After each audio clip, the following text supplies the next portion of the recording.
55 മാർക്സിന്റെ വളരെ ഇമ്പോർട്ടൻ്റ് ആയ ക്വസ്റ്റ്യൻസ് ആണ് നമ്മുടെ ഈ സെക്കൻഡ് ടേം പോർഷൻസിനെ കവർ ചെയ്തുകൊണ്ടാണ് ഇമ്പോർട്ടൻ്റ് ആയിട്ടുള്ള നമ്മൾ ആദ്യം നോക്കുന്നത് theory of firm under perfect competition.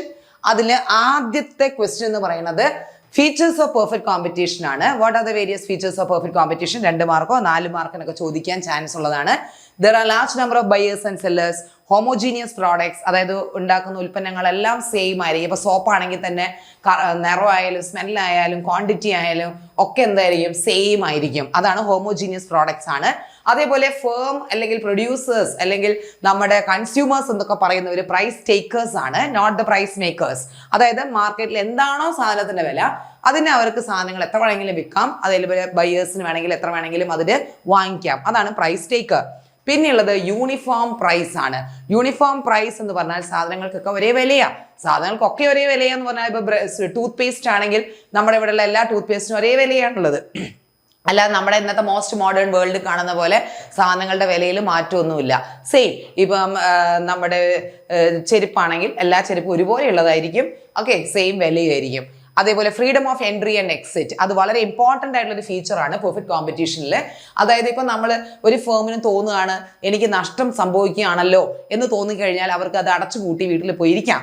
അതേപോലെ നമുക്ക് വേണമെങ്കിൽ എന്ത് സാധനം വേണമെങ്കിലും ഉൽപ്പാദിപ്പിക്കാം. മാർക്കറ്റിൽ ചെന്ന് ഇപ്പം എനിക്ക് തോന്നുകയാണ് കൊട നല്ലപോലെ സെയിൽ ആവുന്നുണ്ട്, അങ്ങനെയാണെങ്കിൽ എനിക്ക് പോയിട്ട് എന്ത് ചെയ്യാം, കൊട ഉൽപ്പാദനം നടത്താം.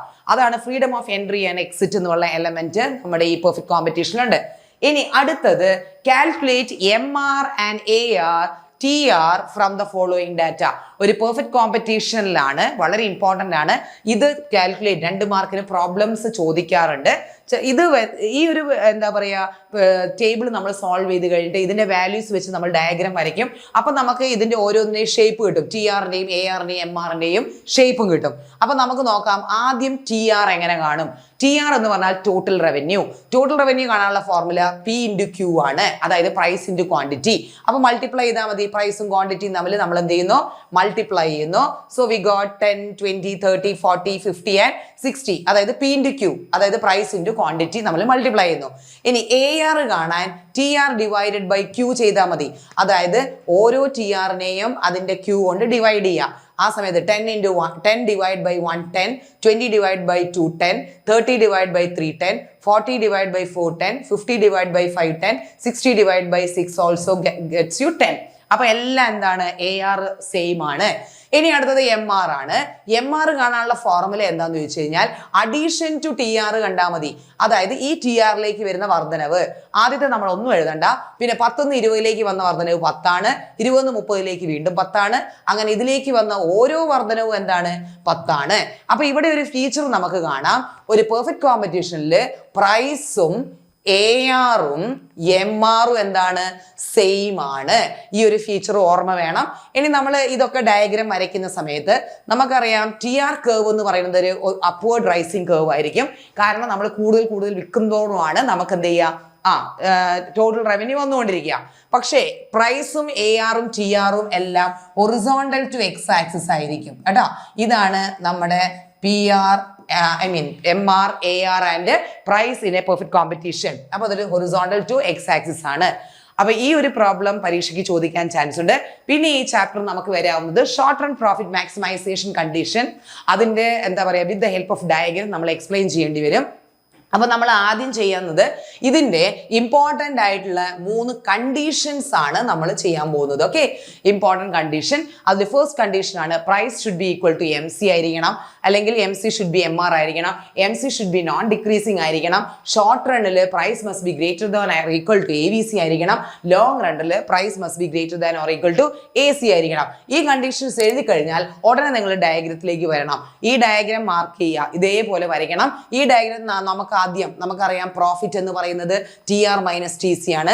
TR കാണണം. TR എന്ന് പറയുന്നത് P × Q ആണ്, അതായത് OP × ദിസ്. അപ്പോൾ നമ്മുടെ ഏരിയ OPQS ആണ് നമ്മുടെ TR. അതുപോലെ നമ്മൾ എന്ത് ചെയ്യണം, TCയും കാണണം. TC എന്ന് പറഞ്ഞാൽ ABC into Q ചെയ്താൽ മതി. ABC into Q ചെയ്ത് കഴിഞ്ഞാൽ നമുക്ക് എന്ത് കിട്ടും? TC കിട്ടും. അതായത് അതായത് OMOS. അങ്ങനെയാണെങ്കിൽ OMES ആണ് നമ്മുടെ TC. ഈ ഏരിയ TC ആണ്. ഇവിടെ നിന്ന് ഇവിടം വരെയുള്ള എന്താണ്? TR. അപ്പൊ ഈ വലിയ ബോക്സിന് ഈ ചെറിയ ബോക്സ് പോയി കഴിഞ്ഞാൽ ബാക്കിയുള്ള ഏരിയ MPQE. ഈ ഒരു ഏരിയയെ നമ്മൾ എന്തായിട്ട് മാറ്റുന്നു? നമ്മുടെ പ്രോഫിറ്റ് ആക്കിയിട്ട് മാറ്റുന്നു. അപ്പൊ ഇത്രയും നമ്മൾ ഈ ഏരിയ ഇതിനകത്ത് മെഷർ ചെയ്തും നമ്മളെല്ലാം എടുക്കണം. ഇങ്ങനെ എഴുതി കഴിഞ്ഞാൽ മാത്രമേ ഈ ഒരു സാധനം പൂർണ്ണമാവുകയുള്ളൂ കേട്ടോ. ഓക്കെ, അടുത്തതാണ് നമ്മുടെ shut down point. Shut down point എന്ന് പറഞ്ഞു കഴിഞ്ഞത് പ്രൊഡക്ഷൻ സ്റ്റോപ്പിംഗ് പോയിന്റാ. അതായത് പ്രൊഡക്ഷൻ നിർത്തുന്ന, അതായത് നഷ്ടം വന്ന് ഉപേക്ഷിച്ച് പോകുന്ന പോയിന്റ് ആണ് ഷട്ട് ഡൗൺ, അതായത് ഷട്ടർ ഇടുക. അതായത് ഷോർട്ട് റണ്ണിൽ എവിടെയാണ് ഷട്ട് ഡൗൺ പോയിന്റ് എന്ന് ചോദിച്ചു കഴിഞ്ഞാൽ മിനിമം പോയിന്റ് ഓഫ് ABC ആണ്. ABCയുടെ മിനിമം പോയിന്റിലാണ് ഷട്ട് ഡൗൺ പോയിന്റ്. നേരെ മറിച്ച് ലോങ് റണ്ണിലാണെങ്കിൽ ACയുടെ മിനിമം പോയിന്റ് ആണ് എന്ത്? നമ്മുടെ ഷട്ട് ഡൗൺ പോയിന്റ്. എല്ലാം ആലോചിച്ചോളാം. മിനിമം. ഓക്കെ, ഇനി അടുത്തതാണ് break even point. Break even point എന്ന് പറഞ്ഞാൽ TR is equal to TC. അതായത് ഈ ഒരു പോയിന്റിൽ there is no loss, no gain. ലാഭമോ നഷ്ടമോ ഇല്ലാത്തൊരു പോയിന്റിനെയാണ് നമ്മൾ TR is equal to TC, നമ്മുടെ ബ്രേക്ക് ഈവൻ പോയിന്റ്. ഇനി അടുത്ത ടോപ്പിക് ആണ് നമ്മുടെ സപ്ലൈ. എന്താണ് സപ്ലൈ എന്ന് ചോദിച്ചു കഴിഞ്ഞാൽ the quantity of goods and services offered to sell in the market at a particular time and at a particular point price level. ഒരു പ്രത്യേക വിലയ്ക്ക് ഒരു പ്രത്യേക സമയത്ത് ഒരു സെല്ലർ വിൽക്കാൻ റെഡി ആയിട്ടിരിക്കുന്ന സാധനങ്ങളുടെ അളവിനെയാണ് നമ്മൾ എന്ത് വിളിക്കുന്നത്? സപ്ലൈ എന്ന് വിളിക്കുന്നത്. നമുക്ക് അതേപോലെ സപ്ലൈ ഫംഗ്ഷൻ ഉണ്ട്. അതായത് നമ്മുടെ സപ്ലൈ എന്ന് പറയുന്നത് it's a function of price of commodity ആണ്, പ്രൈസ് ഓഫ് റിലേറ്റഡ് കമ്മോഡിറ്റി ആണ്. ടേസ്റ്റ് ഉണ്ട്, പ്രിഫറൻസ് ഉണ്ട്, ടെക്നോളജി ഉണ്ട്, ടാക്സ് ഉണ്ട്. ഓക്കെ, അങ്ങനെ പല ഫാക്ടേഴ്സിനെ ആശ്രയിച്ചുകൊണ്ടിരിക്കും നമ്മുടെ supply. Now comes law of supply. എന്താണ് law of supply എന്ന് ചോദിച്ചു കഴിഞ്ഞാൽ other things remaining the same, there is a positive. Okay, there is a positive relationship between ആരൊക്കെ തമ്മിലാ? പോസിറ്റീവ് റിലേഷൻഷിപ്പ് എന്ന് നമ്മൾ നോക്കണം. Positive relationship between price and supply.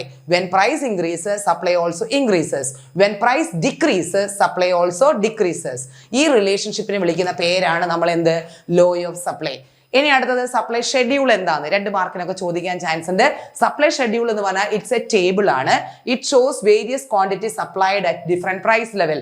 കണ്ടോ, ഇവിടെ ടേബിൾ ആയിട്ട് എഴുതിയിട്ടുണ്ട്. 1 കിലോ ആപ്പിളിന്റെ വില 1 രൂപയാവുന്ന സമയത്ത് 15, 2 ആവുന്ന സമയത്ത് 20, അങ്ങനെ ഡിഫറെന്റ് പ്രൈസ് ലെവലിൽ ഡിഫറെന്റ് സപ്ലൈ. കേട്ടോ, ഡിഫറെന്റ് പ്രൈസ് ലെവലിൽ ഡിഫറെന്റ് സപ്ലൈ ആയിരിക്കുമല്ലോ. അതൊരു ടേബിൾ പാനൽസിൽ എഴുതുന്നതിനെയാണ് നമ്മൾ എന്ത് വിളിക്കുന്നത്? Supply schedule. അടുത്തത് factors that affect supply curve of a firm. ഈ വലിയ സെന്റൻസ് ഒന്നും കണ്ട് പേടിക്കേണ്ട, നമ്മൾ ഇത് മാത്രം പഠിച്ചെടുക്കുക. ഏതൊക്കെയാ സപ്ലൈ എഫക്ട് ചെയ്യുന്ന ഫാക്ടേഴ്സ് എന്തൊക്കെയാണ്? What are the various factors that affect supply of a firm? ഒന്ന് ടെക്നോളജിക്കൽ പ്രോഗ്രസ്. നിങ്ങൾ ഇതൊന്നും പഠിക്കേണ്ടെന്ന് മിസ് പറഞ്ഞു, ഹെഡിങ് മാത്രം പഠിക്കുക.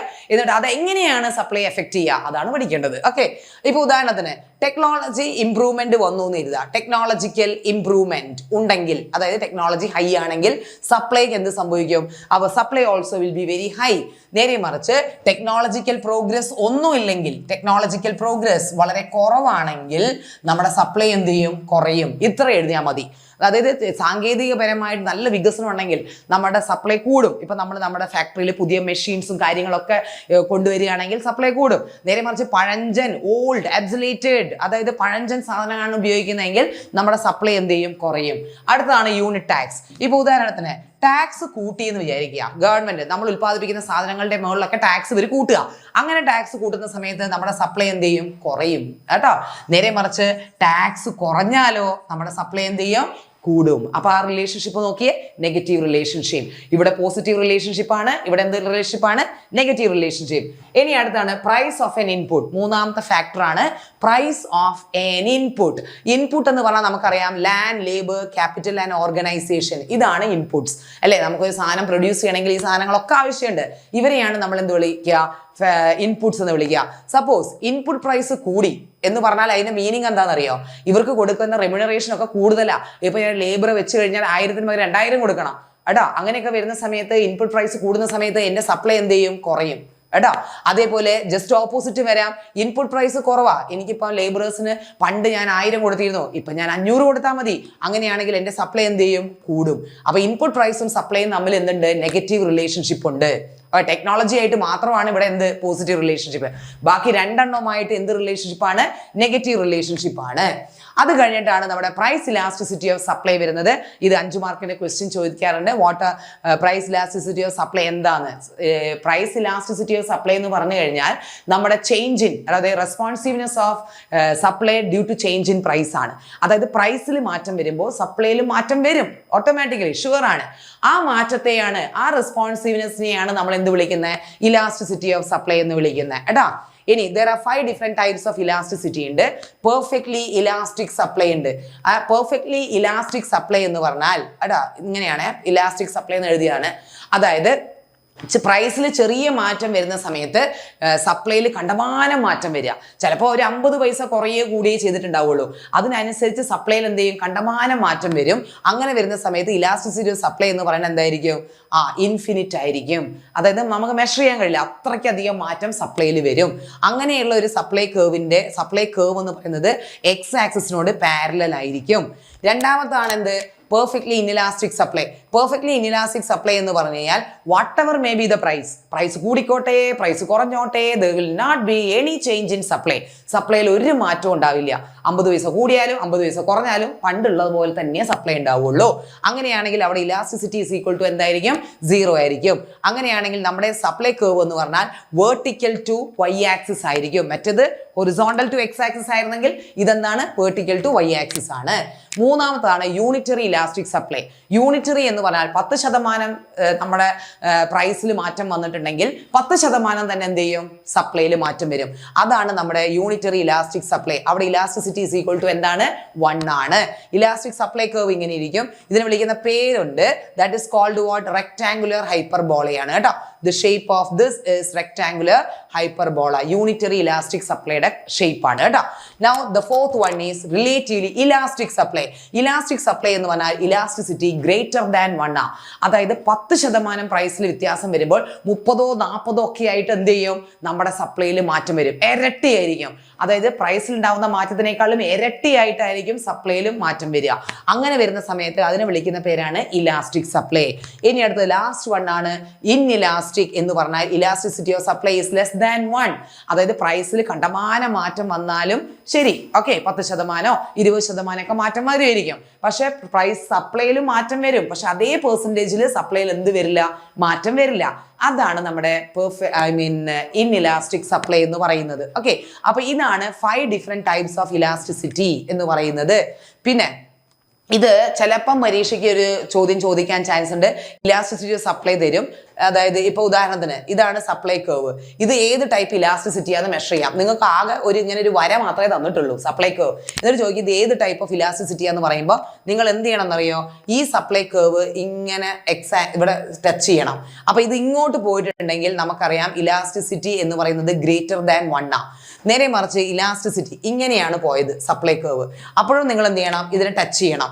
അപ്പൊ നോക്കുമ്പോൾ ഇത് 0ലേക്ക് ടച്ച് ചെയ്യും. അങ്ങനെയാണെങ്കിൽ ഇലാസ്റ്റിസിറ്റി ഈസ് ഈക്വൽ ടു എന്തായിരിക്കും? 1 ആയിരിക്കും. ചില സമയത്ത് ഇലാസ്റ്റിസിറ്റി ഇങ്ങനെയായിരിക്കും സപ്ലൈ കേർവ്. അങ്ങനെയാകുമ്പോൾ നിങ്ങൾ എന്ത് ചെയ്യണം? ഇത് ഇവിടെ ടച്ച് ചെയ്യണം. ഇവിടെ കിട്ടി, കണ്ടോ?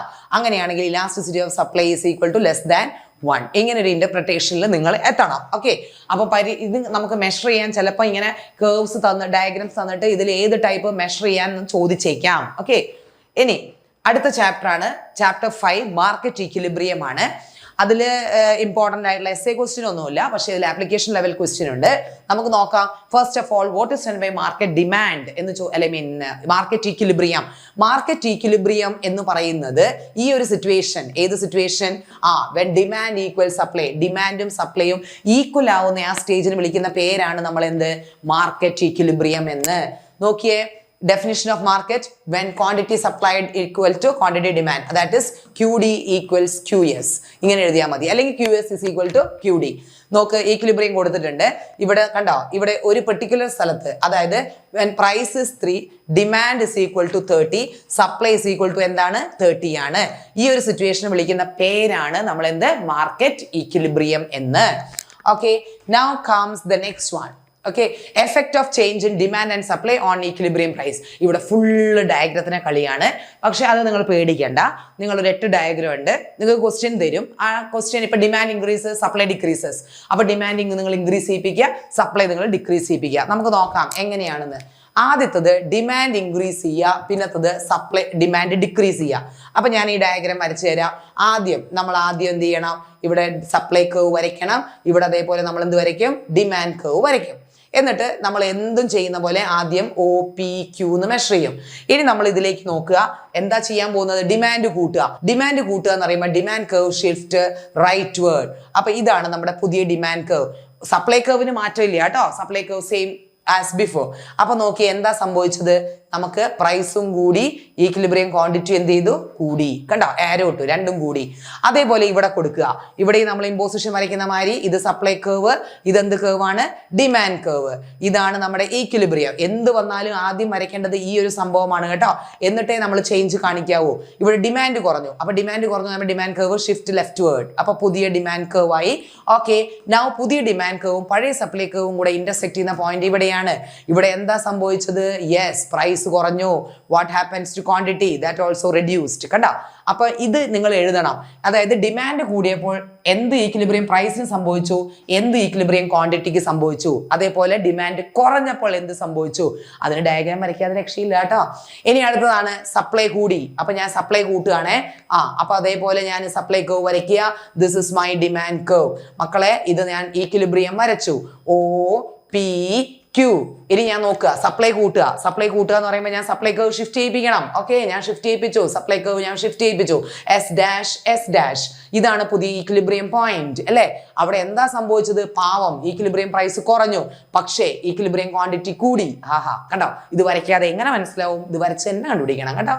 Okay, now comes this is supply curve and this is demand curve. Okay, this is equilibrium price OPQ. Now supply കൂടി എന്ന് പറയുമ്പോൾ സപ്ലൈ കർവ് എങ്ങോട്ട് ഷിഫ്റ്റ് ചെയ്യണം, അല്ല സപ്ലൈ കർവ് കൂടി എന്നല്ല, ഇത് സപ്ലൈ കർവ് കുറയ്ക്കുകയല്ലേ വേണ്ടത്. ഇവിടെയല്ല കൂട്ടിയ കേസ് പറഞ്ഞില്ലേ, അപ്പൊ ഇവിടെ നമ്മൾ എന്ത് ചെയ്യണം, സപ്ലൈ കുറയ്ക്കുകയാണ് കേട്ടോ, സപ്ലൈ കുറയ്ക്കുക. അപ്പൊ സപ്ലൈ കുറയ്ക്കുക എന്ന് പറയുമ്പോൾ ഞാൻ സപ്ലൈ കർവിനെ ലെഫ്റ്റ് വേർഡിലേക്ക് ഷിഫ്റ്റ് ചെയ്തു. ഇതേ പോകുന്നു നമ്മുടെ സപ്ലൈ കർവ്. ഇതാണ് നമ്മുടെ പുതിയ ഈക്വിലിബ്രിയം. അയ്യോ, പ്രൈസിന് എന്ത് സംഭവിച്ചു, കൂടി. എന്ത് സംഭവിച്ചു, നമ്മുടെ ഈക്വിലിബ്രിയം ക്വാണ്ടിറ്റി കുറഞ്ഞു. ഇത് വരച്ച് നോക്കിയാൽ നമുക്ക് മനസ്സിലാവും. ഇനി അടുത്ത കേസ് നോക്കിയേ, ഡിമാൻഡ്. ഇനി സൈമൾട്ടേനിയസിലാ. നേരത്തെ നമ്മൾ ഓരോരോ കർവാണ് ഷിഫ്റ്റ് ചെയ്യിപ്പിച്ച്, ഡിമാൻഡ് കൂടി, സപ്ലൈ കൂടി, ഡിമാൻഡ് കുറഞ്ഞു, സപ്ലൈ കുറഞ്ഞു, അങ്ങനെയാ. ഇനിയിപ്പോൾ നമ്മൾ സൈമൾട്ടേനിയസ് ആണ്, അതായത് രണ്ടിനെയും നമ്മൾ ഒരേപോലെ കൊണ്ടുപോകണം. നോക്കിയേ, this is supply curve. Okay, this is supply curve and this is demand curve. അപ്പൊ ഇതാണ് പുതിയ ഈക്വിലിബ്രിയം, അല്ല ഇതാണ് നമ്മുടെ പഴയ ഈക്വിലിബ്രിയം, നോട്ട് പുതിയത്, പഴയത് തന്നെ. ഇനി നമ്മൾ ചിന്തിക്കുക, ഡിമാൻഡ് കൂട്ടി, സപ്ലൈ കൂട്ടി. അപ്പൊ ഡിമാൻഡ് കൂട്ടി, ഞാൻ കൂട്ടി. ഓക്കെ, ഡിമാൻഡ് ഞാൻ കൂട്ടി, D'. അതുപോലെ ഞാൻ സപ്ലൈ എന്ത് ചെയ്യുന്നു, കൂട്ടണം. പക്ഷെ കൂട്ടുമ്പോൾ തോന്നി പോലെ കൂട്ടരുത്. നമ്മൾ ഡിമാൻഡ് എത്ര അളവിലാണോ കൂട്ടിയത് അതേ അളവിൽ നമ്മൾ എന്ത് ചെയ്യുക, സപ്ലൈയും കൂട്ടുക. സപ്ലൈയും കൂട്ടി. Clear this? അപ്പൊ എന്താ സംഭവിച്ചേ, ഒന്നും സംഭവിച്ചില്ല. ഈക്വിലിബ്രിയം പ്രൈസിന് എന്ത് സംഭവിച്ചു, സെയിം ആണ്. കണ്ടോ, പഴയ പോലെ തന്നെയല്ലേ ഈക്വിലിബ്രിയം പ്രൈസ് അല്ലേ. പക്ഷേ ക്വാണ്ടിറ്റി ഡിമാൻഡ് സപ്ലൈ എന്ത് ചെയ്തു, കൂടി. അതേപോലെ ഇവിടെയും കൊടുക്കുക. നോക്കിക്കോളൂ, ഇത് നമ്മുടെ supply curve and this is our demand curve. Yes, this is our equilibrium OP and Q. Now think, demand കുറഞ്ഞു എന്ന് പറയുമ്പോൾ ഡിമാൻഡ് കുറച്ചു, പോയി. Okay, D'. സപ്ലൈ കൂടി, അപ്പൊ ഞാൻ സപ്ലൈ ഇങ്ങോട്ടല്ലേ കൂട്ടേണ്ടത്. പക്ഷെ ഒരു കാര്യം ശ്രദ്ധിക്കണേ, സെയിം ഡിസ്റ്റൻസ് ആയിരിക്കണം കേട്ടോ. Okay, now this is equilibrium price. അയ്യോ, നമ്മുടെ ഈക്വിലിബ്രിയം പ്രൈസ് എന്ത് ചെയ്തു, കുറഞ്ഞു. Equilibrium quantity same. അപ്പൊ അത് കഴിഞ്ഞു. ഇനി അടുത്തത് സൈമൾട്ടേനിയസ്. ഇനി വിപരീത ദശയിലേക്ക് മാറ്റണം കേട്ടോ. നോക്കിയേ, സീ ദിസ്. അപ്പൊ ഇത്രയും ആർഭാടമായിട്ട് വരച്ചാൽ ബാക്കി വരയ്ക്കാൻ സ്ഥലം ഉണ്ടാവില്ല. Okay, this is supply curve and this is demand curve. Okay, now comes this is OP and Q. ഇനി ഡിമാൻഡ് കൂടി എന്ന് പറയുമ്പോൾ ഞാൻ എങ്ങോട്ട് മാറ്റണം, ഇങ്ങോട്ട് മാറ്റി. യെസ്, മാറ്റി. D'. സപ്ലൈ കുറഞ്ഞു, അപ്പൊ ഞാൻ ഇങ്ങോട്ട് മാറ്റി, സപ്ലൈ കുറച്ചോളൂ. Yes, S'. ഇതാണ് ഈക്വിലിബ്രിയം. എന്ത് സംഭവിച്ചു, ഈക്വിലിബ്രിയം പ്രൈസ് കൂട്ടി, ക്വാണ്ടിറ്റിക്ക് മാറ്റമുണ്ടോ, നോ ചേഞ്ച്. കഴിഞ്ഞു. ഇനി അടുത്ത് നോക്കിയേ, this is supply curve and this is demand curve. Okay, this is equilibrium OP and Q. See this, demand കുറഞ്ഞു എന്ന് പറയുമ്പോൾ ഞാൻ ഡിമാൻഡ് കർവ് ഇങ്ങോട്ട് ഷിഫ്റ്റ് ചെയ്യിപ്പിക്കണം, വേണ്ടേ. ആ ഷിഫ്റ്റ് ചെയ്യണത് മക്കൾ നോക്കണം കേട്ടോ. D'.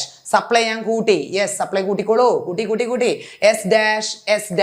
ഓക്കെ, നോക്കിയേ, nothing happen to quantity. What happen to equilibrium price? Equilibrium price ആണ് കുറഞ്ഞത്, ക്വാണ്ടിറ്റി എന്തായി, സെയിം ആയി. അപ്പൊ 8 ഡയഗ്രം ഉണ്ട്. ഇത് പരീക്ഷയ്ക്ക് എങ്ങനെയാ ചോദിക്കുക എന്നാണ് ഇനി ഡൗട്ട്. അതായത് നിങ്ങൾക്ക് വേർഡ്സിൽ തരും. അതായത് due to some reasons, okay, price of the commodity increases, demand decreases. അപ്പോൾ നിങ്ങൾ നോക്കണം, price of the commodity increases, demand decreases. അപ്പോൾ നിങ്ങൾ നോക്കണം ഡിമാൻഡ് കുറഞ്ഞു എന്നാണ് പറഞ്ഞിരിക്കുന്നത്. അപ്പോൾ ഡിമാൻഡ് കർവിനെ നിങ്ങൾ ഷിഫ്റ്റ് ചെയ്ത് ഉപയോഗിക്കണം. ചിലപ്പോൾ സൈമൾട്ടേനിയസ് ഉപയോഗിക്കും, സപ്ലൈ ഇൻക്രീസ്ഡ് ഡിമാൻഡ് ഡിക്രീസ് എന്നൊക്കെ വരും. അപ്പോൾ എന്താണോ ആ ക്വസ്റ്റ്യൻ പേപ്പറിൽ അവർ ഇൻക്രീസ് ചെയ്യാനും ഡിക്രീസ് ചെയ്യാനും പറഞ്ഞത്, അതിനനുസരിച്ച് നിങ്ങൾ ഡയഗ്രാം വരച്ച് നോക്കുമ്പോൾ നിങ്ങൾക്ക് മനസ്സിലാവും how it will effect equilibrium price and quantity. Question എങ്ങനെയാണ് ഉണ്ടാവുക? How it will effect equilibrium price and quantity. അത് ബൈ ഹാർട്ട് പഠിച്ചു പോയാൽ നമുക്ക് കഴിയില്ല. നമ്മൾ ഡയഗ്രാം വരച്ച് ഇതേപോലെ നോക്കിക്കഴിഞ്ഞാൽ കഴിയും. Okay, now comes the last question ആണ് ഈ ചാപ്റ്ററിൽ, price ceiling and price floor. ഇത് ഹൈലി ആപ്ലിക്കേഷൻ ലെവൽ ക്വസ്റ്റ്യൻ ആണ്. ഇത് 5 മാർക്കിനോ ഒക്കെ ചോദിക്കാൻ ചാൻസ് ഉണ്ട്. എന്താണ് പ്രൈസ് സീലിംഗ്, എന്താണ് പ്രൈസ് ഫ്ലോർ എന്നാണ്. അപ്പോൾ നോക്കിയേ, ആദ്യം നമ്മൾ പ്രൈസ് സീലിംഗ്, ഓക്കെ, നമുക്ക് ആദ്യം പ്രൈസ് സീലിംഗ് എന്താണെന്ന് നോക്കാം. സീലിംഗ്, ഓക്കെ, ഇവിടെ ഞാൻ പ്രൈസ് സീലിംഗ് മാർക്ക് ചെയ്യാം. പ്രൈസ് സീലിംഗ്, ഇപ്പോൾ ഉദാഹരണത്തിന് ഇതാണ് എൻ്റെ സപ്ലൈ കർവ്, ഇതാണ് എൻ്റെ ഡിമാൻഡ് കർവ്. ഓക്കെ, ഇതാണ് ഈക്വിലിബ്രിയം OP, ഇതാണ് ഈക്വിലിബ്രിയം പ്രൈസ്. ഒരു 60 റുപ്പീസ് കൊടുക്കുക, ഇവിടെ ഒരു 100. ഓക്കെ, ഇതിവിടെ പ്രൈസ് മാർക്ക് ചെയ്യും, ഇവിടെ ഡിമാൻഡ് ആൻഡ് സപ്ലൈ മാർക്ക് ചെയ്യും. ഓക്കെ, അപ്പൊ നോക്കിയേ പ്രൈസ്. അപ്പോൾ സീലിംഗ്, പ്രൈസ് സീലിംഗ് എന്ന് പറഞ്ഞാൽ upper limit of the price of the commodity fixed by the government ആണ്. ഗവൺമെന്റ് ഫിക്സ് ചെയ്യുന്നതാണ് ഈ പ്രൈസ് സീലിംഗും പ്രൈസ് ഫ്ലോറും. അതുകൊണ്ട് തന്നെയാണ് ഇത് ആപ്ലിക്കേഷൻ ലെവൽ ആയതും കേട്ടോ. അപ്പോൾ നോക്കിയേ, പ്രൈസ് സീലിംഗ് എന്ന് പറഞ്ഞു കഴിഞ്ഞാൽ ഇപ്പോൾ 1 കിലോ അരിയുടെ വില 60 രൂപയാണ്. പാവങ്ങൾക്ക് ഇതൊന്നും വാങ്ങിക്കാൻ കഴിയില്ല. അപ്പോൾ ഗവൺമെന്റ് പറയും, നിങ്ങൾ ആരും കരയേണ്ട, ഞങ്ങൾ തരാം. എത്ര രൂപയ്ക്ക്? ഞങ്ങൾ ഒരു 40 രൂപയ്ക്ക് തരാം എന്ന് പറയും. അപ്പോൾ ഈക്വിലിബ്രിയം പ്രൈസിന്റെ താഴെ ഈ വില കണ്ടോ, ഇതാണ് പ്രൈസ് സീലിംഗ്. അതേപോലെയാണ് മക്കളെ എന്ത് പ്രൈസ് ഫ്ലോറും ഉള്ളത്. പ്രൈസ് ഫ്ലോർ എന്ന് പറയുന്നത് പക്ഷെ അങ്ങനെയല്ല. നോക്കിക്കേ, 0 ഇവിടെ 60 ആണ്, ഇവിടെ 100 ആണ്. അതായത് ഇത് ഇപ്പൊ 60 രൂപ റബ്ബർ കർഷകരാന്ന് വിചാരിക്കുക. ഇവര് സാധനം മാർക്കറ്റിൽ ഇപ്പോഴാണ് അറിയുന്നത്, അയ്യോ ഇതിന് വില കുറഞ്ഞു 60 രൂപയെന്ന്. അപ്പൊ ഇവരെല്ലാരും കൂടെ കരഞ്ഞു വിളിക്കും. അപ്പൊ ഗവൺമെന്റ് പറയും, പേടിക്കണ്ട, നിങ്ങൾ 60 രൂപയല്ല, ഞങ്ങൾ അത് എത്ര രൂപയ്ക്ക് എടുത്തോളാം, 100 രൂപയ്ക്ക് ഞങ്ങൾ എടുത്തോളാം എന്ന് പറയും. അപ്പൊ ഈക്വിലിബ്രിയം പ്രൈസിന് മുകളിൽ കയറി കണ്ടോ. അപ്പൊ ഇതാണ് പ്രൈസ് സീലിംഗിന്റെയും പ്രൈസ് ഫ്ലോറിന്റെയും ഡയഗ്രാംസ്. ഈ ഡയഗ്രാം വരയ്ക്കണം, തെറ്റിക്കരുത്. പ്രൈസ് സീലിംഗ് എന്ന് പറഞ്ഞാൽ താഴേക്കാണ് വരയ്ക്കേണ്ടത്, പ്രൈസ് ഫ്ലോർ എന്ന് പറഞ്ഞാൽ മുകളിലേക്കാണ് വരയ്ക്കേണ്ടത്. ഇനി ഇതിന്റെ ഡിഫറൻസസ് എന്താന്ന് ചോദിച്ചു കഴിഞ്ഞാൽ, ഇത് upper limit of the price fixed by the government ആണ്. ഇത് ലോവർ പ്രൈസ് ആണ്. ഇത് ബിലോ ഈക്വിലിബ്രിയം ആണെങ്കിൽ ഇത് എബവ് ഈക്വിലിബ്രിയ. ഇത് പ്രൊട്ടക്ട് ദ കൺസ്യൂമേഴ്സ് ആണെങ്കിൽ ഇത് പ്രൊട്ടക്ട് ദ പ്രൊഡ്യൂസേഴ്സ് ആ. ഇത് എക്സസ് ഡിമാൻഡ് ക്രിയേറ്റ് ചെയ്യപ്പെടും, ഇവിടെ എക്സസ് സപ്ലൈ ആ. ഇതിന്റെ ഇമ്പാക്റ്റ് ആണ് കേട്ടോ. അതായത് പ്രൈസ് സീലിംഗിന്റെ ഇമ്പാക്ട് എന്ന് പറയുന്നത് ഇത് നിങ്ങൾക്ക് എഴുതാം, എക്സസ് ഡിമാൻഡ് എഴുതാം, ലോങ് ക്യൂ, കാരണം സാധനങ്ങൾക്ക് വില അവിടെ കുറച്ച് കൊടുക്കുന്നുണ്ട്. അപ്പോൾ എല്ലാവരും കൂടെ അവിടെ ക്യൂ നിൽക്കും, ലോങ് ക്യൂ ആണ്. അതുപോലെ ബ്ലാക്ക് മാർക്കറ്റിംഗ് വരും. നേരെ മറിച്ച് പ്രൈസ് ഫ്ലോർ ആണെങ്കിൽ it will create excess supply and it may create what buffer stock. Clear? അപ്പൊ ഇതാണ് പ്രൈസ് സീലിംഗും പ്രൈസ് ഫ്ലോറും. 5 മാർക്കിനാണെങ്കിൽ നിങ്ങൾ ഡയഗ്രാം വരച്ച് ഇങ്ങനെ എഴുതി വെക്കണം. ഓക്കെ, എടാ ഇന്ന് നമ്മൾ ഡിസ്കസ് ചെയ്യാൻ പോകുന്നത് 55 മാർക്കിന്റെ ഇമ്പോർട്ടൻ്റ് ആയിട്ടുള്ള ഒരു ചോദ്യമാണ് കേട്ടോ. ഇമ്പോർട്ടൻ്റ് ഏരിയ ആണ് നമ്മൾ ഡിസ്കസ് ചെയ്യാൻ പോകുന്നത്. ഓക്കെ, നോക്കുക, നമ്മുടെ ക്വസ്റ്റ്യൻ എന്താണ്? നിങ്ങളുടെ മാക്രോ എക്കണോമിക്സിലെ second chapter, the most important ആയിട്ടുള്ള ചാപ്റ്ററാണ് ഇത്, നാഷണൽ ഇൻകം അക്കൗണ്ടിങ് എന്ന് പറയുന്ന ചാപ്റ്റർ കേട്ടോ. ഏതാണ്? ദേശീയ വരുമാനം കണക്കാക്കുക എന്ന് പറയുന്ന ചാപ്റ്റർ. ആ ചാപ്റ്ററിൽ നിങ്ങൾക്ക് വരുന്ന 8 മാർക്കിൻ്റെ എസ്സേ ക്വസ്റ്റ്യൻ, അല്ലെങ്കിൽ മോസ്റ്റ് ഇമ്പോർട്ടൻ്റ് ആയിട്ട് വരുന്ന ഒരു ക്വസ്റ്റ്യൻ ആണ് ഇത്, ഫൈൻഡ് GDP അല്ലെങ്കിൽ ഫൈൻഡ് നാഷണൽ ഇൻകം ത്രൂയിങ് 3 മെത്തേഡ്സ് അല്ലെങ്കിൽ യൂസിങ് 3 മെത്തേഡ്സ്. 3 മെത്തേഡ് ഉപയോഗിച്ച് നാഷണൽ ഇൻകം കാണാനുള്ള ഒരു ചോദ്യം നമുക്ക് എന്ത് ചെയ്യാൻ പറ്റും? കണ്ടുപിടിക്കുക. ഇതാണ് നമ്മൾ ഇന്ന് ചെയ്യാൻ പോകുന്നത്. അതിന് മുന്നേ നിങ്ങൾ എന്തിനാണ് ഈ 3 മെത്തേഡിനെ കുറിച്ച് നമ്മൾ കൃത്യമായിട്ട് എന്ത് ചെയ്യണം, അറിഞ്ഞിരിക്കണം. ക്വസ്റ്റ്യൻ നോക്കാം. ഇതാണ് question, find national income and also find GDP. 3 method ഉപയോഗിച്ചിട്ട് നാഷണൽ ഇൻകം കണ്ടുപിടിക്കാനാണ് നമ്മളോട് ചോദിച്ചിട്ടുള്ളത്. ഒരുപാട് ലിസ്റ്റ് തന്നിട്ടുണ്ട്, ഒരുപാട് ഐറ്റംസ് തന്നിട്ടുണ്ട്, ഇൻ ക്രോർസ്, അതായത് കോടികളിൽ. കാരണം നമ്മുടെ ദേശീയ വരുമാനം, നമ്മുടെ ഇന്ത്യയുടെ രാജ്യത്തിൻ്റെ ദേശീയ വരുമാനം കണക്കാക്കുന്നത് കോടികളിലാണ് അല്ലേ. കോടിക്കണക്കിന് പൈസ എല്ലാവർക്കും കിട്ടുന്നില്ലേ. അതുകൊണ്ടാണ് ഇൻ ക്രോർ എന്ന് കൊടുത്തിട്ടുള്ളത്. നമ്മളോട് ചോദിച്ച ചോദ്യം എന്താണ്?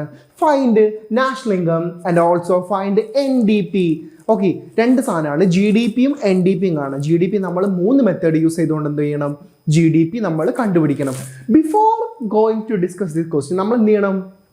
ഏതൊക്കെയാണ് 3 മെത്തേഡുകൾ നമ്മൾ അറിയണം. വേണ്ടേ? 3 മെത്തേഡുകൾ ഉണ്ട്. ആ 3 മെത്തേഡുകൾ നിങ്ങളോട് എന്ത് ചെയ്യാറുണ്ട്? എക്സാമിന് ചോദിക്കാറുണ്ട്. അപ്പം നമ്മൾ ആദ്യം മനസ്സിലാക്കേണ്ടത് 3 മെത്തേഡ് ഏതൊക്കെയാണെന്ന് നമ്മൾ എന്ത് ചെയ്യേണ്ടത്? മനസ്സിലാക്കേണ്ടത് കേട്ടോ. ഓക്കെ, 3 മെത്തേഡുകൾ ഏതൊക്കെയാണ് നമ്മൾ ചെയ്യേണ്ട മൂന്ന് മെത്തേഡുകൾ. ജസ്റ്റ് നമ്മൾ നോക്കാം എന്തൊക്കെയാണ് 3 മെത്തേഡ് പറഞ്ഞിട്ട് നമുക്ക് തുടങ്ങാം. There are 3 methods. എന്തൊക്കെയാണത്? പ്രൊഡക്റ്റ് മെത്തേഡ്, ഇൻകം മെത്തേഡ്, അതുപോലെ എന്താണ് എക്സ്പെൻഡിച്ചർ മെത്തേഡ് കേട്ടോ. 3 മെത്തേഡാണുള്ളത്. Product method, income method, expenditure method. 3 methods. We have 3 methods. Product method, income method, expenditure method. First നമുക്ക് നോക്കാം എന്താണ് പ്രൊഡക്റ്റ് മെത്തേഡ്. എടാ പ്രൊഡക്റ്റ് മെത്തേഡിനെ വിളിക്കുന്ന മറ്റൊരു പേരെന്താണ്? വാല്യൂ ആഡഡ് മെത്തേഡ് എന്നായിട്ട് വിളിക്കാം. വാല്യൂ ആഡഡ് മെത്തേഡ് അല്ലെങ്കിൽ ഗ്രോസ് വാല്യൂ ആഡഡ്, അതാണ് GVAI, gross value added method എന്ന് നമ്മൾ വിളിക്കും. അതായത് എക്കോണമിയിൽ ഒരുപാട് ഫേമുകളുണ്ട്. ഈ ഫേമിൻ്റെ ഒക്കെ ഔട്ട്പുട്ടിനെ അടിസ്ഥാനപ്പെടുത്തിയിട്ട് വാല്യൂ ഓഫ് ഔട്ട്പുട്ടിനെ അടിസ്ഥാനപ്പെടുത്തിയിട്ടാണ് നമ്മൾ ഇവിടെ എന്ത് ചെയ്യുന്നത്? ദേശീയ വരുമാനം, നാഷണൽ ഇൻകം കണക്കാക്കുന്നത്.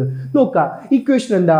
GDP അല്ലെങ്കിൽ GVAI QI മൈനസ് ZI. QIയിൽ നിന്നും ZI കുറയ്ക്കുക.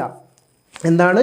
QIയിൽ നിന്നും ZI കുറയ്ക്കുക എന്നുള്ളതാണ് നമ്മുടെ എന്ത് ഇക്വേഷൻ എന്ന് പറയുന്നത്. നിങ്ങൾ നോക്കുക, Q എന്ന് വെച്ചാൽ എന്താ? നമ്മൾ എക്കണോമിക്സിൽ ഫണ്ടമെന്റലി പഠിച്ചിട്ടുണ്ട്. Q എന്നുള്ളത് ഉദ്ദേശിക്കുന്നത് എന്താണ്? അത് ഔട്ട്പുട്ട് ആണ്. ഔട്ട്പുട്ടിൽ നിന്ന് എന്ത് കുറയ്ക്കുക? ZI എന്ന് വെച്ചാൽ എന്താണ്? Intermediate consumption. എന്താണ്? Intermediate consumption. അപ്പോൾ പ്രൊഡക്റ്റ് മെത്തേഡിന്റെ ഇക്വേഷൻ GDP അല്ലെങ്കിൽ GVAI QI മൈനസ് ZI. അതായത് ഔട്ട്പുട്ടിൽ നിന്നും എന്ത് കുറയ്ക്കുക? ഇന്റർമീഡിയറ്റ് കൺസംഷൻ കുറയ്ക്കുക. ഔട്ട്പുട്ടിൽ നിന്നും ഇന്റർമീഡിയറ്റ് കൺസംഷൻ കുറയ്ക്കുക. നമുക്ക് ക്വസ്റ്റ്യനിലേക്ക് വരാം, ക്വസ്റ്റ്യൻ ചെയ്യാം. അതിന് മുന്നേ നമ്മൾ നോക്കാം രണ്ടാമത്തെ മെത്തേഡ് എന്താണ്? ഇൻകം മെത്തേഡ് അല്ലേ? വരുമാനത്തിന്റെ അടിസ്ഥാനത്തിൽ ദേശീയ വരുമാനം കാണാം അല്ലേ? ഇൻകം മെത്തേഡ് ഇൻകത്തിന്റെ അടിസ്ഥാനത്തിൽ. ഇവിടെ നമ്മൾ പ്രൊഡക്ഷന്റെ അടിസ്ഥാനത്തിലാണ്. അതാണ് പ്രൊഡക്റ്റ് മെത്തേഡ്. രണ്ടാമത്തെ നമ്മൾ ഫാക്ടർ ഇൻകം. നമുക്കിത് ഫാക്ടർ ഇൻകം ഉണ്ട്. ഏതൊക്കെയാണത്? Wage plus rent plus interest plus profit. എന്തൊക്കെയാണ്? വേജ് കൂട്ടണം, റെന്റ് കൂട്ടണം, ഇൻട്രസ്റ്റ് കൂട്ടണം, പ്രോഫിറ്റ്. നിങ്ങൾ ഈ W എന്ന് വെച്ചാൽ വേജ് ആണെന്നുള്ള അറിഞ്ഞിരിക്കണം. R എന്ന് വെച്ചാൽ റെന്റ് ആണെന്നും IN എന്ന് വെച്ചാൽ ഇൻട്രസ്റ്റ് ആണെന്നും P എന്ന് വെച്ചാൽ പ്രോഫിറ്റ് ആണെന്നും നമ്മൾ എന്ത് ചെയ്യണം? അറിഞ്ഞിരിക്കണം. വേജ് കൂട്ടണം, റെന്റ് കൂട്ടണം, ഇൻട്രസ്റ്റ് കൂട്ടണം, പ്രോഫിറ്റ്. ഇതാണ് നമ്മുടെ രണ്ടാമത്തെ മെത്തേഡ്. ഇതെല്ലാം നമുക്ക് ക്വസ്റ്റ്യനിൽ തന്നിട്ടുണ്ട്, നമുക്ക് ചെയ്യാം. മൂന്നാമത്തേത് എക്സ്പെൻഡിച്ചർ, ചെലവ് രീതി. ചെലവിന്റെ അടിസ്ഥാനത്തിൽ നമ്മൾ എന്ത് ചെയ്യാം? നാഷണൽ ഇൻകം കണ്ടുപിടിക്കുക. ചെലവിന്റെ അടിസ്ഥാനത്തിൽ, ചെലവ് രീതിയിൽ നമ്മൾ നാഷണൽ ഇൻകം കണ്ടുപിടിക്കുക. നമുക്ക് നോക്കാം എങ്ങനെയാണെന്ന്. GDP C plus I plus G plus X minus M. പഠിച്ചു വെക്കണേ. 3 ഇക്വേഷനും പഠിച്ചു വെക്കണേ. ഇത് ഇക്വേഷൻ മാത്രം നിങ്ങളോട് എക്സാമിന് ചോദിക്കും, അല്ലെങ്കിൽ എഴുതാൻ വേണ്ടി ചോദിക്കും, അല്ലെങ്കിൽ ഇക്വേഷൻ യൂസ് ചെയ്തുകൊണ്ട് നമുക്ക് പ്രോബ്ലം പാർട്ടും വരും. നമുക്കിവിടെ പ്രോബ്ലം പാർട്ടാണ് വന്നിട്ടുള്ളത്. നോക്കാം. C എന്ന് വെച്ചാൽ എന്താ? Consumption expenditure. എക്സുള്ളതുകൊണ്ട് ഉദ്ദേശിക്കുന്ന എക്സ്പെൻഡിച്ചർ ആണ് കൺസംഷൻ എക്സ്പെൻഡിച്ചർ. നമ്മൾ സാധാ കൺസംഷൻ എക്സ്പെൻഡിച്ചർ. I എന്താണ്? Investment expenditure. G എന്താണ്? Government expenditure. X എന്താണ്? എക്സ്പോർട്ട്. M എന്താണ്? Import. Consumption expenditure plus investment expenditure plus government expenditure plus എക്സ്പോർട്ടിൽ നിന്നും ഇമ്പോർട്ട് കുറയ്ക്കുക. എക്സ്പോർട്ട് മൈനസ് ഇമ്പോർട്ടിന് നമ്മൾ വിളിക്കുന്ന പേര് നെറ്റ് എക്സ്പോർട്ട് എന്നും കൂടെ വിളിക്കും കേട്ടോ.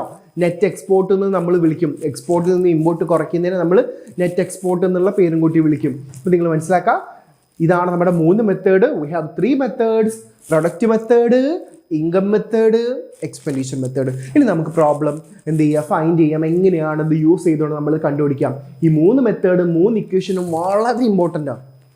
ഇക്വേഷൻ പഠിക്കാൻ നിങ്ങൾക്ക് ഒന്നും ചെയ്യാൻ പറ്റൂല കേട്ടോ. അപ്പം നമുക്ക് നോക്കാം. നമ്മുടെ ഫസ്റ്റ് ഇക്വേഷൻ, നമ്മുടെ ഫസ്റ്റ് എന്താ നമ്മളോട് പറഞ്ഞിട്ടുള്ളത്? ഫസ്റ്റ് നമ്മൾ എന്ത് കാണാം? പ്രൊഡക്റ്റ് മെത്തേഡ് യൂസ് ചെയ്യുക കേട്ടോ. ഏത് മെത്തേഡാണ്? Product method. നമ്മളോട് നേരത്തെ എഴുതിയിട്ടുണ്ട്. പ്രൊഡക്റ്റ് മെത്തേഡ് യൂസ് ചെയ്തിട്ട് നമ്മൾ എങ്ങനെയാണ് കാണാം? പ്രൊഡക്റ്റ് മെത്തേഡാണ് നമ്മൾ യൂസ് ചെയ്യുന്നത്. നമുക്ക് നോക്കാം. നമ്മുടെ ഇക്വേഷൻ എന്താണ്? GVAI QI minus ZI. ഇതാണ് നമ്മുടെ ഇക്വേഷൻ അല്ലേ? QIയിൽ നിന്നും ZI കുറയ്ക്കുക. എടാ Q എന്ന് വെച്ചാൽ എന്താണ്? ഞാൻ പറഞ്ഞു Q എന്ന് വെച്ചാൽ എന്താണ്? ഔട്ട്പുട്ട് ആണ്. Q എന്ന് വെച്ചാൽ എന്താണ്? ഔട്ട്പുട്ട് ആണ്. നമ്മുടെ ക്വസ്റ്റ്യൻ പ്രകാരം Q എന്താണ്? അല്ലെങ്കിൽ ഇക്വേഷൻ പ്രകാരം Q എന്താണ്? ഔട്ട്പുട്ട്. ഈ ലിസ്റ്റിൽ നോക്കുക, ഔട്ട്പുട്ട് എവിടെയെങ്കിലും കാണുന്നുണ്ടോന്ന്? ഒരുപാട് സാധനങ്ങളുണ്ട്. ലാസ്റ്റ് കണ്ട ഔട്ട്പുട്ട്. ഇവിടാണ് എന്ത് വരുന്നത്? QI വരുന്നത്. അത് എത്രയാണ്? 1300 മൈനസ് അടുത്ത എന്താണ്? ZI. എന്ന് വെച്ചാൽ എന്താണ്? Intermediate consumption. ZI എന്ന് വെച്ചാൽ എന്താണ്? Intermediate consumption. ഈ ലിസ്റ്റിൽ എവിടെയാണ് ഇന്റർമീഡിയറ്റ് കൺസംഷൻ ഉള്ളത്? ഇതാ ഇന്റർമീഡിയറ്റ് കൺസംഷൻ. ഇതാണ് എന്ത്? ZI എന്ന് പറയുന്നത്. അത് എത്രയാണ്? 400 ആണ്. അപ്പൊ എത്ര കിട്ടും? 1300 മൈനസ് 400 എത്രയാണ്? 900 നമുക്ക് കിട്ടി. ഫസ്റ്റ് മെത്തേഡ് കഴിഞ്ഞ്. പ്രൊഡക്റ്റ് മെത്തേഡ് യൂസ് ചെയ്തുകൊണ്ട് നമ്മൾ നാഷണൽ ഇൻകം കണ്ടുപിടിച്ചു. പ്രൊഡക്റ്റ് മെത്തേഡ് യൂസ് ചെയ്തുകൊണ്ട് നമ്മൾ നാഷണൽ ഇൻകം കണ്ടുപിടിച്ചു. അത് 900 കിട്ടിയിട്ടുണ്ട്. QIയിൽ നിന്നും ZI കുറച്ചപ്പോൾ നമുക്ക് സിമ്പിളായിട്ട് നമുക്ക് ആൻസർ കിട്ടി. ഇനി രണ്ടാമത്തെ മെത്തേഡ് നോക്കാം. രണ്ടാമത്തെ മെത്തേഡ് ഏതാണ്? നമ്മൾ പറഞ്ഞിട്ടുണ്ട് എന്താണ്? Income method. രണ്ടാമത്തെ മെത്തേഡ് ഏതാണ്? ഇൻകം മെത്തേഡ് കേട്ടോ. Income method. ഇൻകം മെത്തേഡ് ഉപയോഗിച്ച് നമ്മൾ GDP എങ്ങനെ കാണാം? GDP ഈസ് ഈക്വൽ ടു എന്താ നമ്മൾ പറഞ്ഞത്? Wage plus rent plus interest plus profit. എടാ വേജ് നോക്ക്. ഈ ലിസ്റ്റിൽ വേജ് എത്രയാ? വേജ് എത്രയാ? ഒരുപാട് സാധനങ്ങൾ തന്നിട്ടുണ്ട്. വേജ് എത്രയാ? വേജ് ഇതാ കിട്ടി. ഇതാണ് വേജ്. എത്രയാണ്? 300 പ്ലസ് അടുത്തത് റെന്റ്. റെന്റ് നോക്കാം. റെന്റ് ഇതാണ് 6. അപ്പൊ എത്രയാണ്? 150 പ്ലസ് അടുത്ത എത്രയാണ്? ഇൻട്രസ്റ്റ്. ഈ ലിസ്റ്റിൽ എവിടെ ഇൻട്രസ്റ്റ്? ഇതാണ് ഇൻട്രസ്റ്റ്. അത് എത്രയാണ്? 200. Next profit. നമുക്ക് തന്നിട്ടുള്ള പ്രോഫിറ്റ് എവിടെയാണ്? ഇവിടെ പ്രോഫിറ്റ് ഉണ്ട് കേട്ടോ. ഇവിടെ പ്രോഫിറ്റ് ഉണ്ട്. അത് എത്ര വരിക? 250. ഇതെല്ലാം കൂടെ സമ്മ് ചെയ്താൽ നമുക്ക് എത്ര കിട്ടും? 900 കിട്ടും. മനസ്സിലാക്കുക. 3 മെത്തേഡ് വെച്ച് യൂസ് ചെയ്തിട്ട് നമ്മൾ കാണുമ്പോഴും സെയിം ആൻസേഴ്സ് കിട്ടാൻ പാടുള്ളൂ. 3 മെത്തേഡ് വെച്ച് നമ്മൾ കണ്ടുപിടിച്ചാലും സെയിം ആൻസേഴ്സ് നമുക്ക് കിട്ടാൻ പാടുള്ളൂ. അതാണ് നമ്മുടെ റൂൾ കേട്ടോ. Last method, last final method ഏതാണ്? എക്സ്പെൻഡിച്ചർ മെത്തേഡ് കേട്ടോ. ഫൈനൽ മെത്തേഡ് ഏതാണ്? Expenditure method. Expenditure method. Final method ഏതാണ്? Expenditure method. ചെലവ് രീതി നമ്മൾ പറഞ്ഞിട്ടുണ്ട്. GDP എന്താണ്? GDP ഈസ് ഈക്വൽ ടു എന്താണ്? C plus I plus G plus X minus M. C plus I plus G plus X minus M. ഇതാണ് നമ്മുടെ മൂന്നാമത്തെ മെത്തേഡ്. C എന്താണ്? Consumption expenditure. ഇവിടെ എവിടെയെങ്കിലും എക്സ്പെൻഡിച്ചറുകൾ മാത്രമേ അവിടെ എടുക്കാൻ പാടുള്ളൂ കേട്ടോ. ഇവിടെ നോക്കാം. കൺസംഷൻ എക്സ്പെൻഡിച്ചർ എവിടെയുള്ളത്? കുറേ സാധനം തന്നിട്ടുള്ള അതിലെവിടെ കൺസംഷൻ കണ്ടില്ലേ? കൺസംഷൻ എക്സ്പെൻഡിച്ചർ ഇതാണ് C. എത്രയാണത്? 500 ആണ്. അടുത്തത് ഇൻവെസ്റ്റ്മെന്റ്. ഇൻവെസ്റ്റ്മെന്റ് എക്സ്പെൻഡിച്ചർ കണ്ടോ? ഇൻവെസ്റ്റ്മെന്റ് എക്സ്പെൻഡിച്ചർ അത് എത്രയാണ്? 200 ആണ്. പ്ലസ് ഗവൺമെന്റ് എക്സ്പെൻഡിച്ചർ കണ്ടില്ലേ? ഗവൺമെന്റ് കൺസംഷൻ എക്സ്പെൻഡിച്ചർ ഇതാണെന്ത്? G എന്ന് പറയുന്നത്. അത് എത്രയാണ്? 150. പ്ലസ് അടുത്തത് എക്സ്പോർട്ട്. എക്സ്പോർട്ട് എത്ര? ഇതാണ് എക്സ്പോർട്ട് അല്ലെ? എക്സ്പോർട്ട് 100 മൈനസ് ഇക്വേഷൻ പ്രകാരം മൈനസ് ചെയ്യണം. ഇമ്പോർട്ട്. ഇമ്പോർട്ട് എത്രയാണ്? 50. ഇത് ചെയ്താൽ നമുക്ക് എത്ര കിട്ടും? 900 കിട്ടും. 3 മെത്തേഡ് യൂസ് ചെയ്തിട്ട് നമുക്ക് കിട്ടിയ ആൻസർ എന്താണ്? സെയിം ആൻസർ ആണ് 900. വളരെ എളുപ്പത്തിൽ 3ന്റെയും ഇക്വേഷൻ പഠിച്ചു വെച്ചാൽ 8 മാർക്ക് നിങ്ങളുടെ പോക്കറ്റിലിരിക്കും. സിമ്പിളായിട്ട് പഠിച്ചു വെക്കാം. ലാസ്റ്റ് ഒരു കാര്യം കൂടെ ചോദിച്ചിട്ട് എന്ത് കണ്ടുപിടിക്കാനാണ് ചോദിച്ചിട്ടുള്ളത്?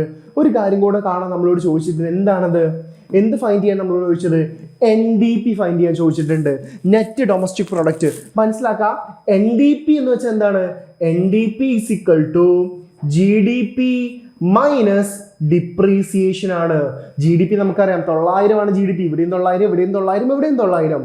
അപ്പൊ 900 മൈനസ് ഡിപ്രീസിയേഷൻ എത്രയാണ്? ഡിപ്രീസിയേഷൻ 20 ആണ് തന്നിട്ടുള്ളത്. അപ്പൊ എത്ര കിട്ടും? 880 ആണ് നമ്മുടെ എന്ത്? NDP നമുക്ക് കിട്ടും കേട്ടോ. ഡിപ്രീസിയേഷൻ ഇവിടെ തന്നിട്ടുണ്ട്. ഇതാണ് D എന്ന് പറയുന്നത്. അപ്പൊ 3 മെത്തേഡ് യൂസ് ചെയ്തുകൊണ്ട് സിമ്പിൾ ആയിട്ട് നമുക്ക് എന്ത് ചെയ്യാൻ പറ്റും? ആൻസർ കണ്ടുപിടിക്കാൻ പറ്റും. Product method, income method, expenditure method. Okay. Hello students, ഇന്ന് നമ്മൾ ഡിസ്കസ് ചെയ്യാൻ പോകുന്നത് 55 മാർക്കിൻ്റെ ഇമ്പോർട്ടൻ്റ് ആയിട്ടുള്ള ഏരിയാസ് ആണ് കേട്ടോ. ഓക്കെ, നമുക്ക് നോക്കാം. ഇന്ന് നമ്മൾ ഡിസ്കസ് ചെയ്യാൻ പോകുന്നത് ദ മോസ്റ്റ് ഇമ്പോർട്ടൻറ്റ് വൺ, നിങ്ങളുടെ ചാപ്റ്റർ 3 മാക്രോ എക്കണോമിക്സിലെ 3ാമത്തെ ചാപ്റ്റർ ആയിട്ടുള്ള മണി ആൻഡ് ബാങ്കിങ് എന്ന് പറയുന്ന ചാപ്റ്ററിലെ ഏറ്റവും ഇമ്പോർട്ടൻ്റ് ആയിട്ടുള്ള ഏരിയ ആണ് ഇത്. സെൻട്രൽ ബാങ്കുകളെ കുറിച്ച് പറയുന്നത്. എന്താണ് സെൻട്രൽ ബാങ്ക്? എടാ, ഒരു രാജ്യത്തിലെ ഏറ്റവും വലിയ ബാങ്കിനെയാണ് നമ്മൾ എന്ത് പറയുന്നത്? സെൻട്രൽ ബാങ്ക് എന്ന് പറയുന്നത്. The apex bank in a country, അല്ലെങ്കിൽ ആ രാജ്യത്തിലുള്ള എല്ലാ ബാങ്കുകളെയും കൺട്രോൾ ചെയ്യുന്ന ബാങ്കിനെ നമ്മൾ എന്ത് വിളിക്കും? സെൻട്രൽ ബാങ്ക് എന്ന് വിളിക്കും.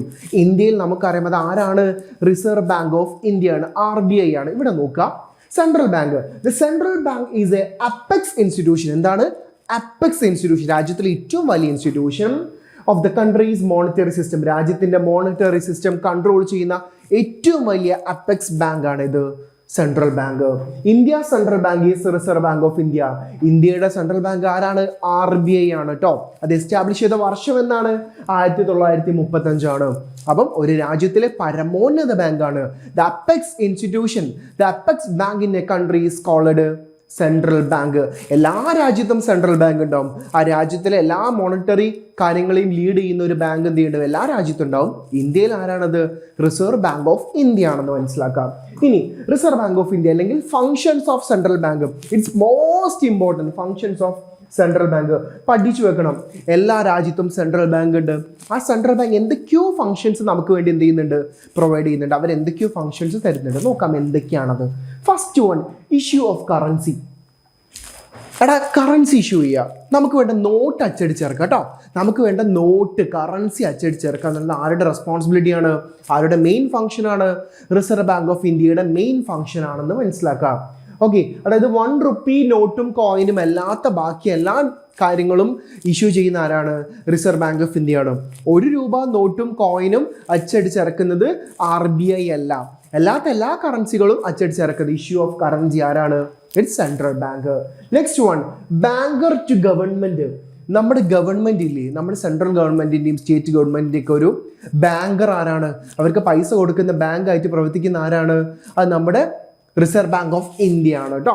ഓക്കെ, അല്ലെങ്കിൽ സെൻട്രൽ ബാങ്ക് ആണ്. ബാങ്കർ ടു ഗവൺമെന്റ്, ഗവൺമെന്റിന്റെ ബാങ്ക്. നമ്മുടെയൊക്കെ ഓരോ ഗവൺമെന്റ് ഉണ്ട്, അതിന്റെ ബാങ്ക് ആരാണ്? സെൻട്രൽ ബാങ്ക് ആണ് കേട്ടോ. അടുത്തത് ബാങ്കേഴ്സ് ബാങ്ക്, അതായത് ബാങ്കുകളുടെ ബാങ്ക്. രാജ്യത്തിലുള്ള എല്ലാ ബാങ്കുകളുടെയും തലവൻ, ദാദോങ്കി ദാദാ ബഡാ ദാദാ എന്നൊക്കെ പറയുന്ന പോലെ എല്ലാ ബാങ്കുകളുടെയും തലവൻ, അതായത് ബാങ്കർ ടു കൊമേഴ്ഷ്യൽ ബാങ്ക്. നമ്മുടെ നാട്ടിൽ ഓരോ കൊമേഴ്ഷ്യൽ ബാങ്കുകളുണ്ട്. ഈ ബാങ്കുകളുടെ ഒക്കെ തലവൻ ആരാണ്? റിസർവ് ബാങ്ക് ഓഫ് ഇന്ത്യ അല്ലെങ്കിൽ സെൻട്രൽ ബാങ്ക് ആണ് നമ്മൾ മനസ്സിലാക്കാം. Next one, controller of credit and money supply. എന്താണ്? രാജ്യത്തിലുള്ള മണി സപ്ലൈ അല്ലെങ്കിൽ ക്രെഡിറ്റിന് എന്ത് ചെയ്യുന്നുണ്ട്? കൺട്രോൾ ചെയ്യുന്നുണ്ട്. ഇവിടെ ഇൻഫ്ലേഷനോ ഡീഫ്ലേഷനോ വരാതിരിക്കാൻ അതിനെ തടയാൻ വേണ്ടിയിട്ട് ആര് പ്രവർത്തിക്കുന്നുണ്ട്? റിസർവ് ബാങ്ക് ഓഫ് ഇന്ത്യ അല്ലെങ്കിൽ സെൻട്രൽ ബാങ്ക് പ്രവർത്തിക്കുന്നുണ്ട്. അതായത് രാജ്യത്ത് എത്ര പൈസ ഈ രാജ്യത്ത് ഒഴുകണം, എത്ര മണി സപ്ലൈ വേണം, എത്ര ക്രെഡിറ്റ് വേണം, ഇതൊക്കെ തീരുമാനിക്കുന്ന ആരാണ്? ഈ പറയുന്ന സെൻട്രൽ ബാങ്ക് ആണ്. Next, custodian of foreign exchange reserves. അതായത് വിദേശ കറൻസികൾ എന്ത് ചെയ്യുന്നുണ്ട്? ഇവരുടെ കയ്യിലുണ്ട്. ഏത് സെൻട്രൽ ബാങ്കും ആയിക്കോട്ടെ, ഏത് രാജ്യത്തിൻ്റെ സെൻട്രൽ ബാങ്ക് ആയിക്കോട്ടെ, അവരുടെ കയ്യിൽ എന്തുണ്ടാവും? ഫോറിൻ കറൻസികൾ ഉണ്ടാവും.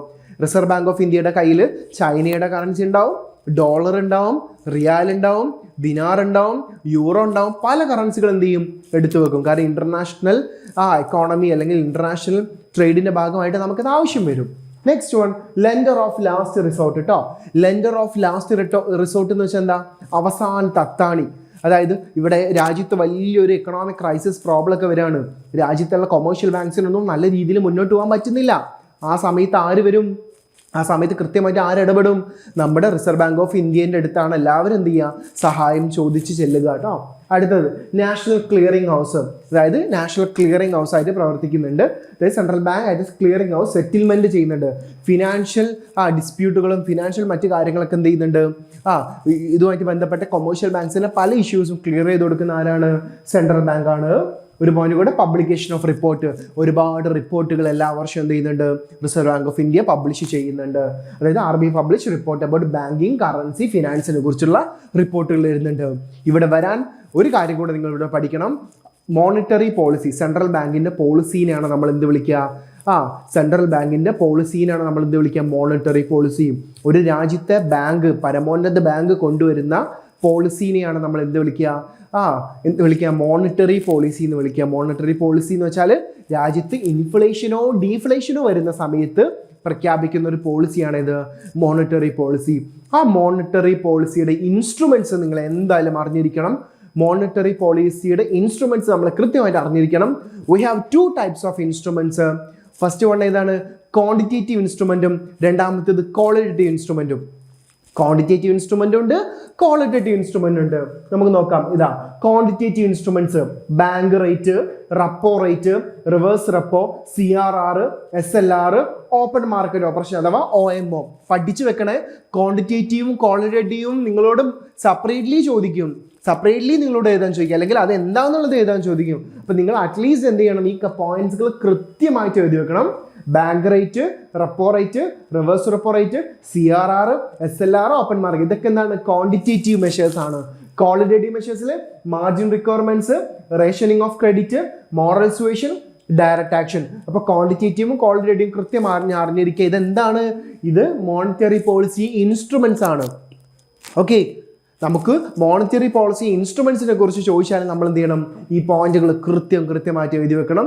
മനസ്സിലാക്കാം, സെൻട്രൽ ബാങ്ക് കൊണ്ടുവരുന്ന പോളിസിനെയാണ് നമ്മൾ എന്ത് വിളിക്കുക? ഒരു രാജ്യത്തെ സെൻട്രൽ ബാങ്ക് കൊണ്ടുവരുന്ന policy at the time of ഇൻഫ്ലേഷനും ഡീഫ്ലേഷനും. ഒരു രാജ്യത്ത് ഇൻഫ്ലേഷനും വരാം, ഡീഫ്ലേഷനും വരാം. ഈ സമയങ്ങളിൽ സെൻട്രൽ ബാങ്കുകൾ കൊണ്ടുവരുന്ന പോളിസിയാണ് ഇത് മോണിറ്ററി പോളിസി. ആ മോണിറ്ററി പോളിസിയുടെ ടൂൾസ് അല്ലെങ്കിൽ ഇൻസ്ട്രുമെന്റ്സ് എന്ന് പറയുന്നത് ക്വാണ്ടിറ്റേറ്റീവ് എന്നും ക്വാളിറ്റേറ്റീവ് എന്നും കാറ്റഗറൈസ് ചെയ്യുന്നു. വളരെ വളരെ ഇമ്പോർട്ടൻ്റ് ആയിട്ടുള്ള ഒരു ഭാഗമാണ്. ഓക്കെ.